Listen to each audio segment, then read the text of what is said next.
I dismantled the whole TV. So we got a bunch of steel down here. Not too much steel.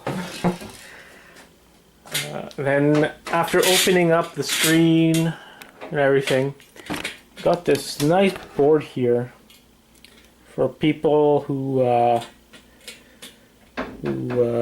do gold recovery off boards and everything. This is an extremely nice board, very similar to what you'd find in a laptop.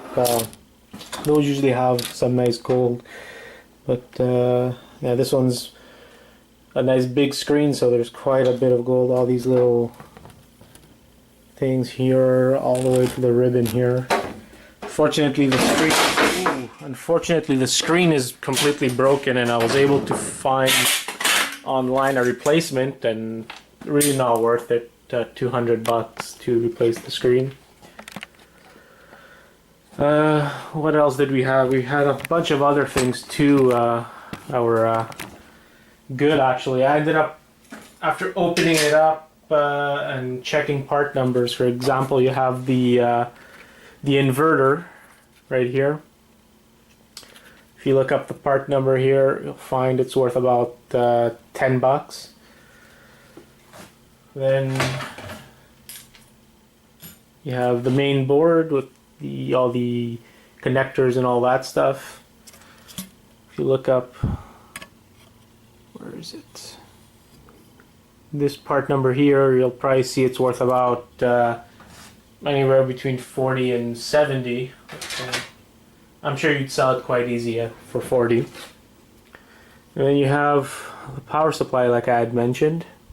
Oop, that's upside down, the part number. So if you look at that part number over here, you'll see this also is worth about 40, 50 bucks. I didn't check the infrared board there, which allows you to open stuff with the remote and change channels. I know these are worth a little bit of money because they're a common thing to break. This and the power supply are common usually on TVs to become faulty. So I didn't check that out, but I'm sure it's worth at least 5, 10, maybe even more.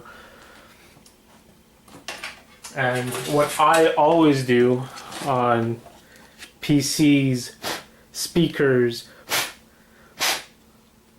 all type of radios, all that stuff, is I keep the speakers. Usually they're always good.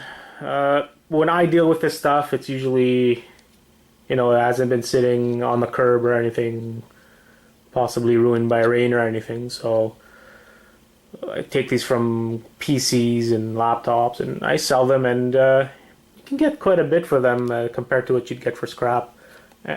I recently sold about 14 speakers to someone who wanted to create something, and he was more than happy to pay $2 a set. So sorry, $2 a speaker. So made about 30 bucks off speakers.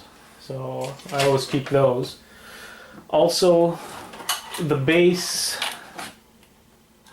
I noticed, I don't want to tear it upside down because I think here there's screws in there, but the base also sells for quite a bit, around 30 to 50 bucks. So my friend gave it to me. He was gonna trash it.